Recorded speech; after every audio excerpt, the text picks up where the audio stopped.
Hi, Subhash here, and I just wanted to end the year with a brief overview of the camera gear that I'm going into 2026 with. First one is this, my OM1 Mark 1. Awesome work camera, can do photos really well, shoots video for 2 hours at a time, can be charged in body, stabilization that beats just about anything out there. Ergonomics is perfect. Yeah, just overall does everything I needed to do. Just that the 4K 10-bit and the 10-bit in general needs to be color graded, which is something that I can work on. But yes, overall, love this camera. Awesome upgrade over the G85. Just wish it had better video or more automatic video settings. But everything about this camera is just so good for my use case. And it's a nice travel camera as well. I like this really a lot. Uh, Second camera which I just purchased, this is more for personal use. This is the GX85. And funny story, the GX85 was closely followed by the G85, which was my first camera. And if you see like the channel history, like the first video I did on cameras was ASMR video of the G85. That was my first camera, and I sold it for a GH5 to upgrade to, and then later I sold the GH5 to get this, which was a very sensible upgrade actually, because the autofocus on this is so good. The GH5 autofocus is terrible. And then I bought to basically use as a secondary camera. I didn't buy this. I bought the camera that I'm filming myself on, which is the GX8. The problem with the GX8 is that it's not that much smaller than this. So if I want a compact setup, I still would bring this because this has better autofocus, better stabilization, better, it has a mic input, it has better battery life. So it does everything better than the GX8. It just doesn't look as cool as the GX8. But to be honest, this is so much better than the GX8 in every practical way. So most of the time, this does everything I needed to do. So the GX8 has been sitting in my dry cupboard for many, many months. And sometimes, I have taken it out for vacation once. And I've taken it to work a few times. But it cannot do what the OM1 can do. But the OM1 can do everything the GX8 can do. So it's just sitting there doing nothing. So I'm putting this up for sale again, even though I said I found a buyer in the previous video. That guy cancelled. So it's going up for sale again. This thing, GX85. The reason I brought up sorry, my nose is itchy. There's some fur flying around. Uh, this camera is actually like the rangefinder sibling to the G80. The G80 was it looked a bit like the OM1. It had the classic like pentaprism look on top, and it had all the innards of this. So it had the new shutter mechanism, even though it sounded a little bit different. And it had the same 16 megapixel sensor with the same stabilization and the same like lack of an AA filter. So this is basically the same, uh, almost the same functionally to the G85 minus a few things and plus a few things. So the thing that this thing can do that the G85 cannot do is this thing can be charged in body. So if you have a USB micro port cable, you can actually charge this in body. The battery is a little bit smaller than the G85, unfortunately, but yeah, it's got that advantage. At least you can charge it. And the other thing that this thing has that the G85 doesn't have is a tilting screen. So it actually tilts like that if you want to shoot waist level, or if you want to shoot from up high, it tilts this way. Doesn't tilt all the way down like the A6000 series, some of the models do, or the pen lights. I think the later models also could do that. So this thing is nice, and it's very photocentric. So where this comes in and fills a role that this thing cannot fill is as a kind of hobby vacation camera. Recently, I took this to Thailand. I took the GX8 to Vietnam. I took this to Thailand, and this was great, but it was a bit big. So when it was slung around my shoulder, it just was a bit bulky. Couldn't pocket it. It was always outside, which is good because you want to take a picture anytime, but it's just a little bit too big for some occasions. Whereas this is a lot smaller. It's kind of like tiny. Without a lens, this is pocketable, just about, I would say. not as small as the GM1 or the GM5. And certainly I was thinking of the GM1. There's one for sale, slightly more than this. There was one for sale and I was so tempted to buy that. But there's things about the GM1 which I think would limit my photography, or rather I'm not up to par for the GM1, like my skills. Like the GM1 doesn't have internal stabilization, so you would have to have fast lenses or shoot faster shutter speed. It's just like it would be a bit tough lah. And the GM1, even though it's so small, it's basically like you see the screen here. The GM1 is just the screen with a little bit of extra over here. So it's a smaller, significantly smaller camera. But my hands are big, so having a tiny, camera like that would have been a little bit awkward. You'd be shooting it like that. And the moment you put a lens on the GM1, it becomes unpocketable already, unless it's maybe the 14mm f2.5. But I didn't want to be limited by the size of the camera. This thing still takes on medium-sized, I wouldn't say large lenses, but it takes on medium-sized lenses reasonably well. So if I wanted to go around with walk about 12 to 40 or something like that, this would do fine. Or even one of my faster prime lenses, this still looks and feels and handles okay. And I managed to find a case for this, the leather case, the official Lumix leather case. It comes in two parts, so you can carry it around with a little bit of protection. And I was already starting to feel that the leather on this was getting sticky, so I thought, okay, I better at least protect some of it. And most of my gripping strength goes to the bottom anyway, so without adding to the bulk of the camera, you have it protected with a bit of leather. I think this would be fine. And the other thing that, besides the size, that is an advantage, or rather complementary to this, is the screen, because this OM1, the screen flips out, like it's very video camera like in that way. This thing, the screen only flips down or tilts up. Sorry, it only tilts up and down. So there's that. And also, because this is a rangefinder style camera, you have the viewfinder off to the side here. So I prefer that because I don't like squishing my nose up to the camera, which happens all the time with the OM1. But I use the OM1 primarily for video, so only if I really need to compose in very harsh sunlight, then I look through this. But that only happens to me when I'm on vacation. If I'm shooting a car, mostly it's video and I'm just using the screen.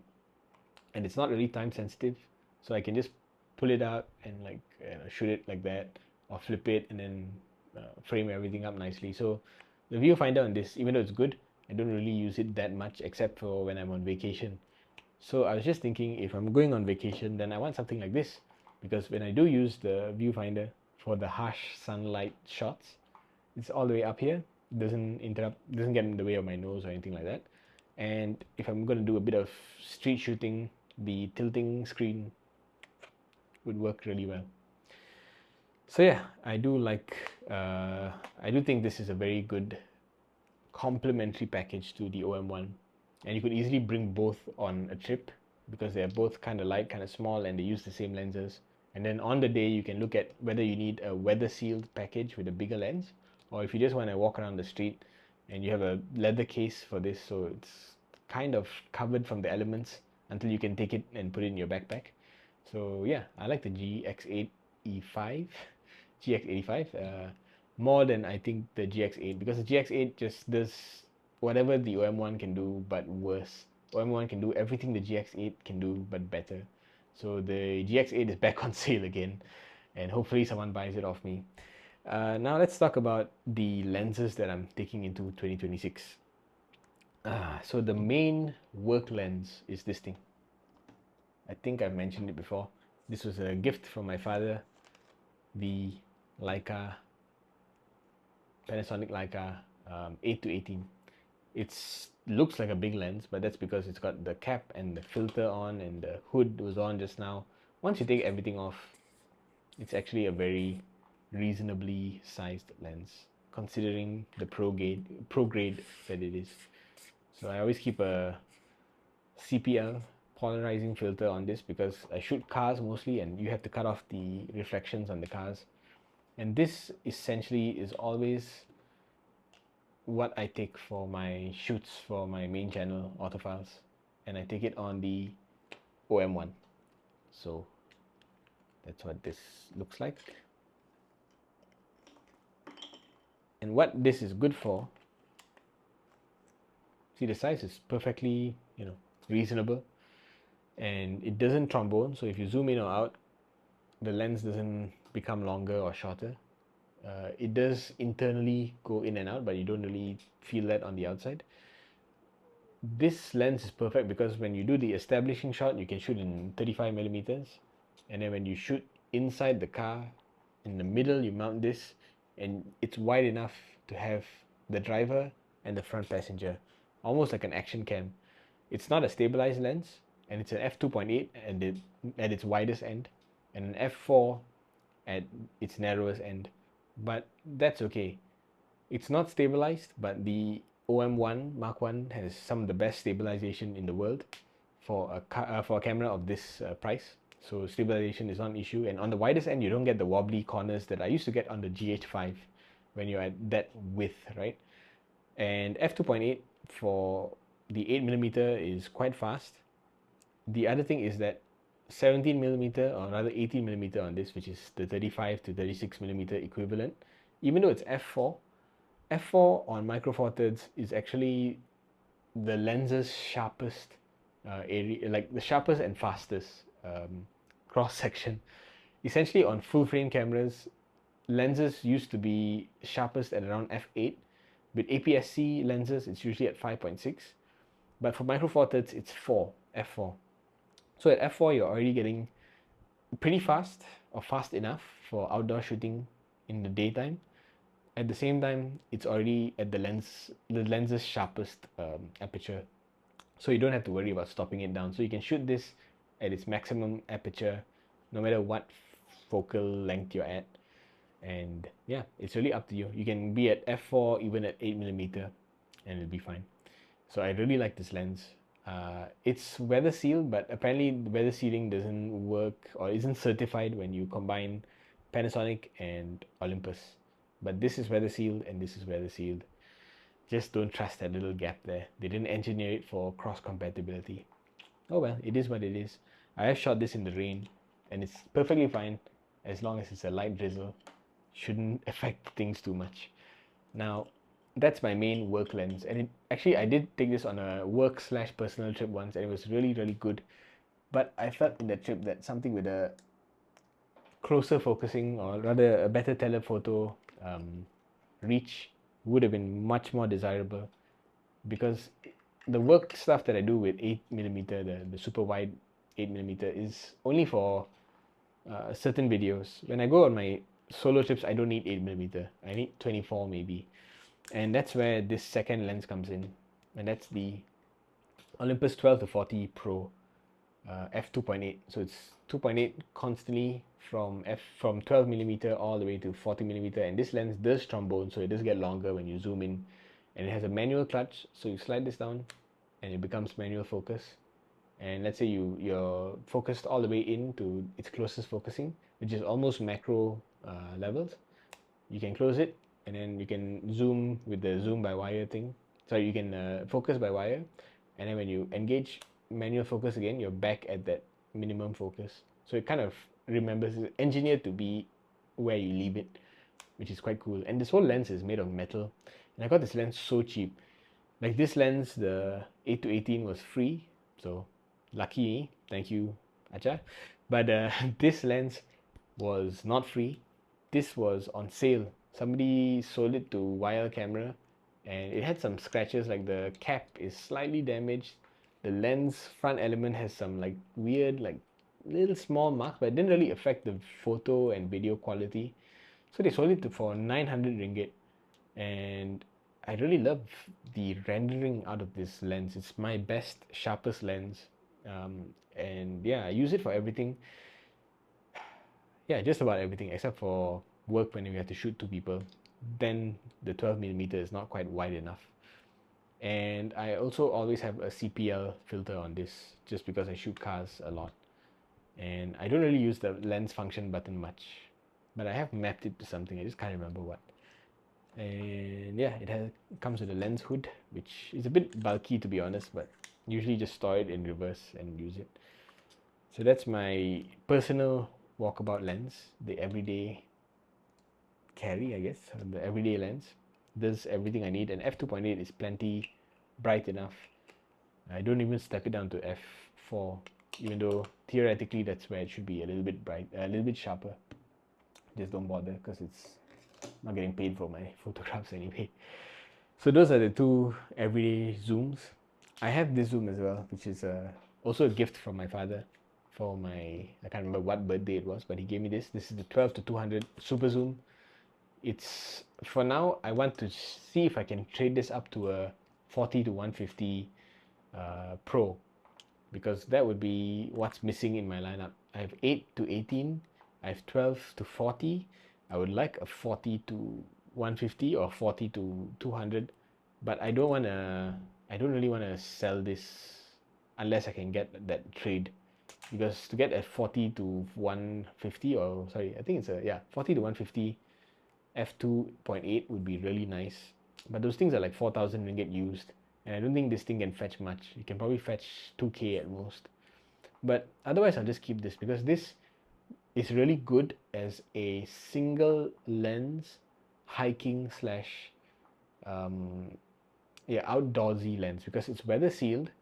It's not pro grade, so you don't have to worry about, you know, if you break this lens, you've lost a very expensive investment. So yeah, I mean, I've already used it for like 7 or 8 years, so it's kind of scratched up and dinged here and there. I've never dropped it, but I have kind of left it in my bag with my camera, so it's not in the greatest shape, but the lens glass is fine, no scratches, nothing. And I always have also a CPL on here, because this used to be my everyday work lens, and just incredible range from 24 millimeter equivalent to 400 millimeter equivalent. The issue is that it's an f6.3 at the wide end, which is a little bit slow. So at night, this zoom range is useless.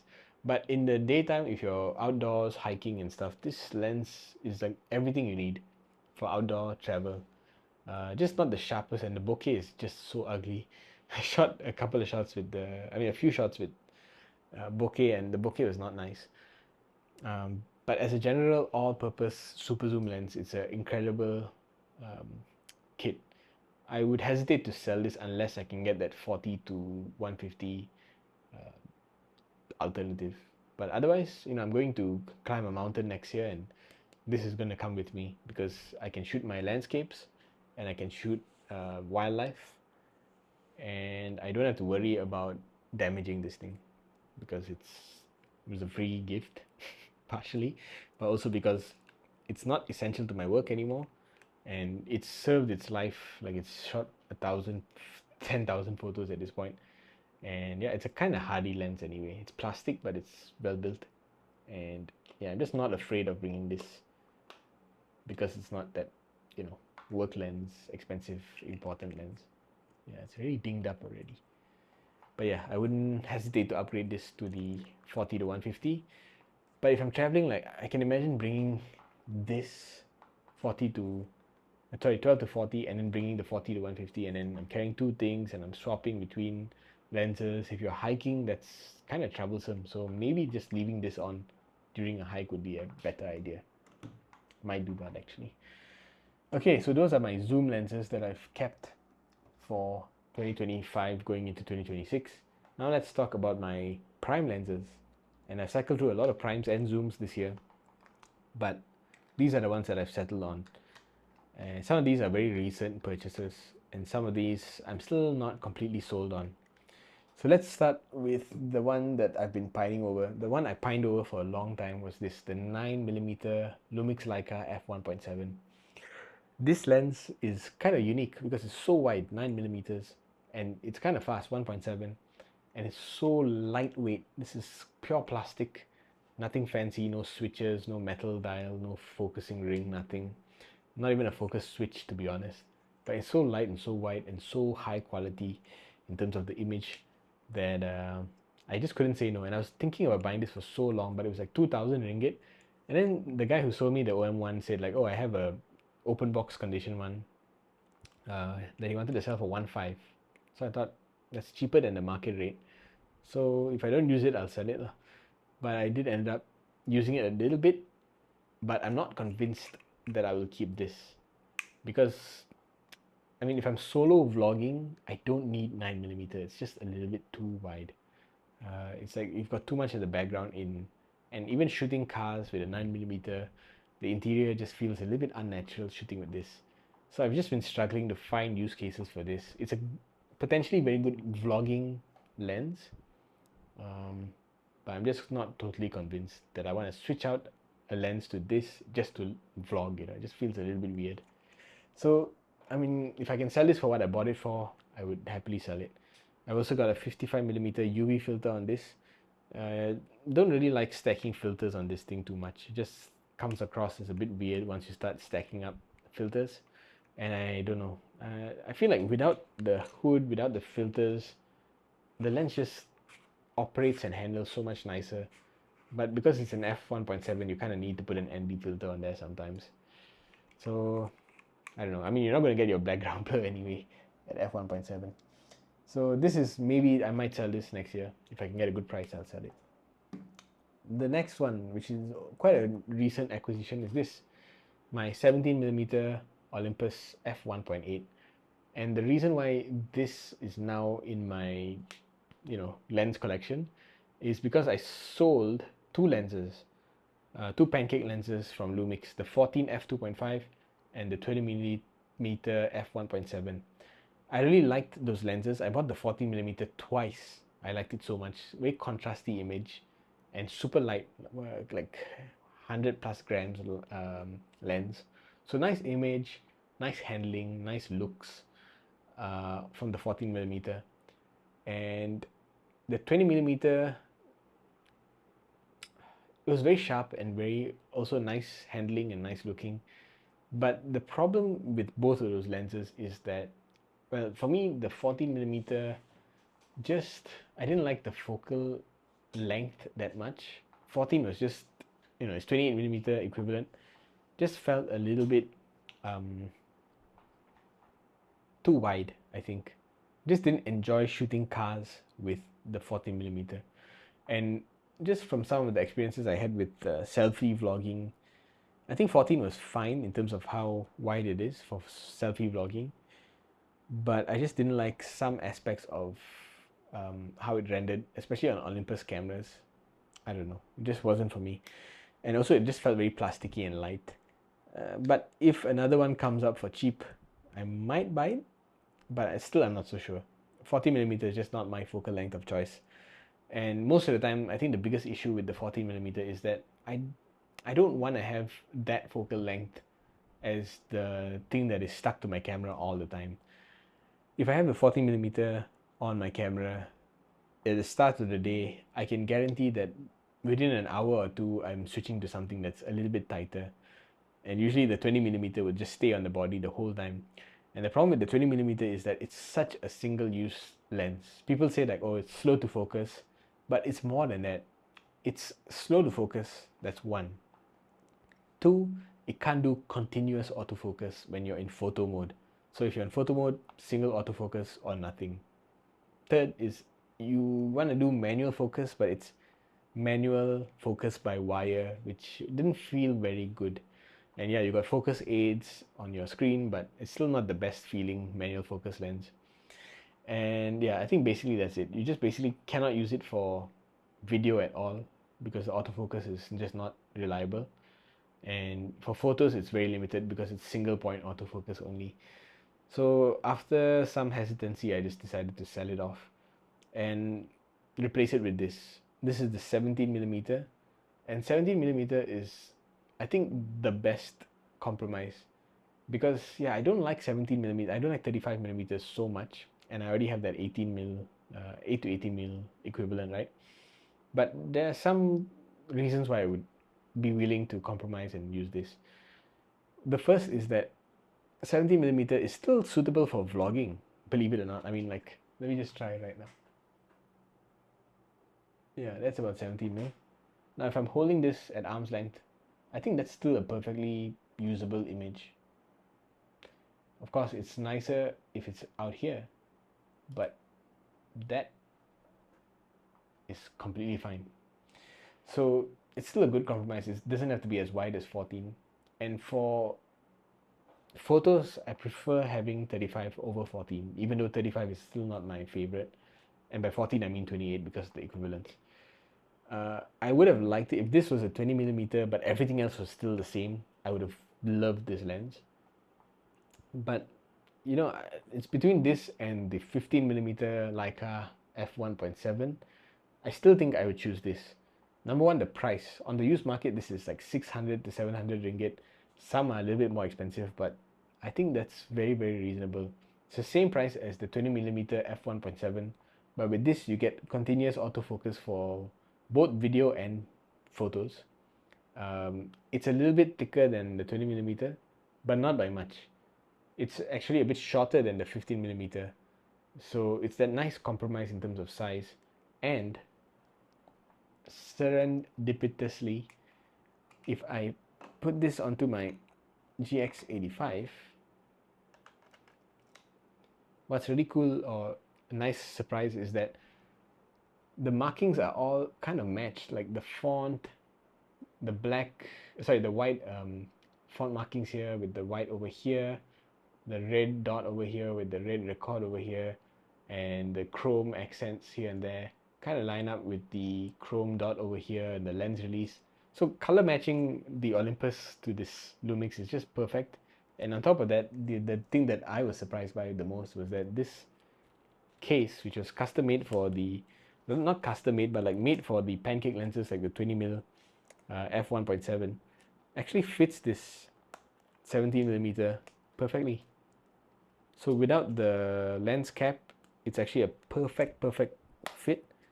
But even with the lens cap, it's completely fine. Like, it's not stretched out or anything. The only issue is that when you release the front, it does snag a little bit on the way out, but it's not that big of a deal. If I remove this lens cap, then it's a much easier fit. So it doesn't scratch anything. It's all felt lined anyway, and there's only one piece of metal hardware, and that kind of goes out of the way of the lens. So yeah, it's like a perfect setup for this GX85. And yeah, I just like the size, and it's a and it's a yeah, it's a nice snug fit, I would say, for this GX85. Yeah, and every time I think about, oh, you know what, if I got the 20mm again, because there's one for sale now for 600 bucks, and I'm thinking about putting it on this. I'm like, yeah, but if I get the 20mm, then it's going to be back to single point autofocus. It's going to be no more video autofocus. And this 17mm also has that manual clutch, which is really cool.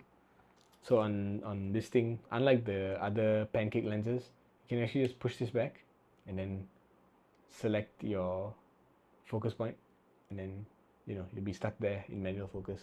The Leica 50mm f1.7 does have that cool aperture adjustment, but the lens is like, on the used market, it's 1,500 ringgit, and I really cannot justify buying a lens that expensive. Plus you go to 15mm, which is back to that focal length that I don't really enjoy shooting in, just too wide for my taste.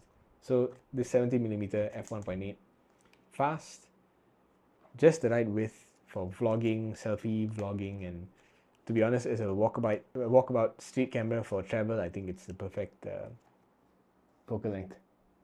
Now, last two primes, then we can call it a day finally. First is this.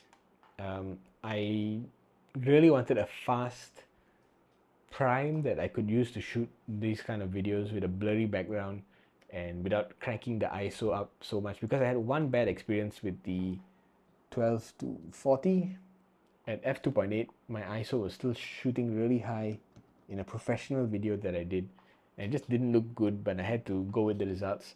And so I just kept thinking, if I had the equivalent prime that was fast, then the ISO wouldn't be so good and I would have a blurry background, and it would be like I had a full frame camera. So I got this Sigma 30mm f1.4. I quite like this focal length for shooting videos here. So like if I had 30mm here, that's about there. I had to stand a little bit back, but it's still pretty good. Of course, this particular lens is at 5.4, so it's not that bright. But yeah, the usually if I'm shooting in this room, I would be way back here, and then that would be the background. So you'd have like the cityscape as the background, I guess. And at 1.4, you don't have to shoot all the way at 1.4, but even at 1.8 or 2, it gives you that blurry background, and it's a fast lens, and it renders very sharp, and it's not that big. On the OM1, which is the primary video camera, about to be the only video camera, I would say. The GX85, I'm not going to use that for video at all. Yeah, see on the OM1, even though this lens was designed for APS-C, I think it's respectably small.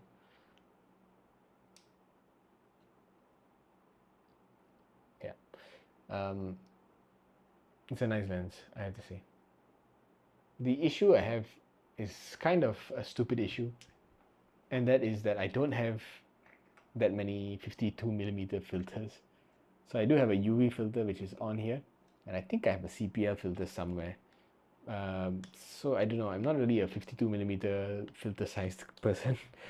But I think I can get a few, at least a CPL and a ND filter to go with it eventually.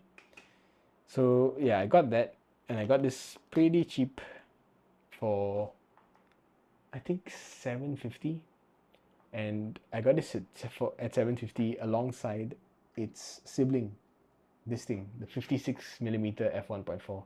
This thing is very unique. Also a Sigma lens, also f1 1.4, same family basically. This thing came with the lens hood, whereas the 30mm did not come with a lens hood.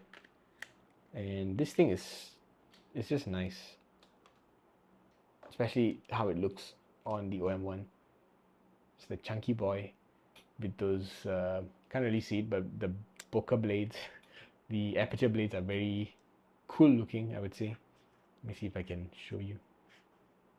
It's a very badass looking lens, to be honest. I hope they show.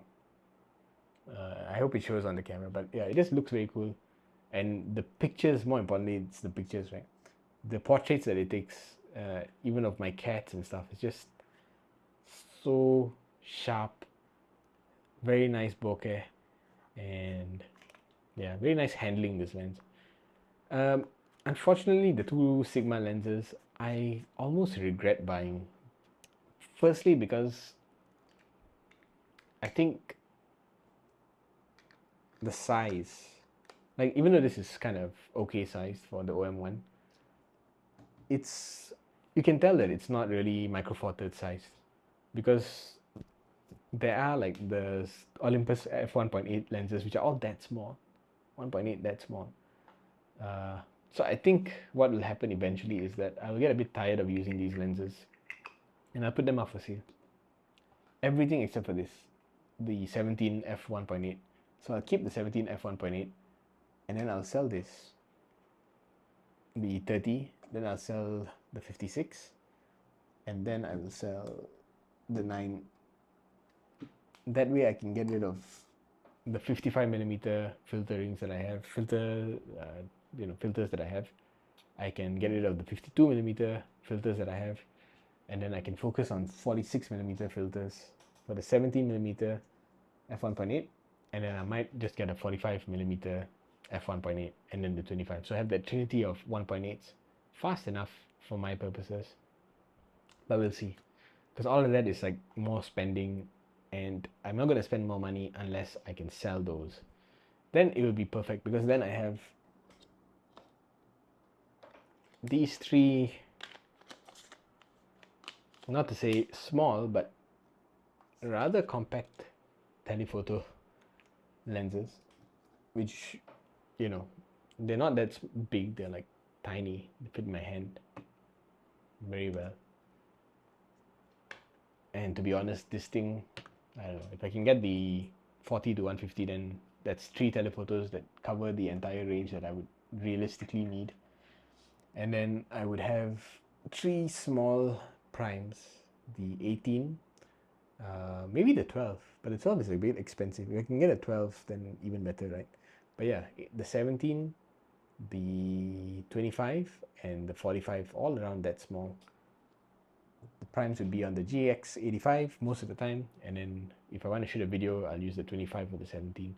Yeah, so all that is maybe, but for this year, I think this is a good place to end.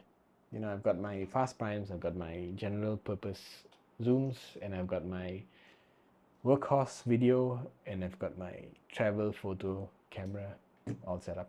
And the GX8 will be sold, I promise you. Bye bye.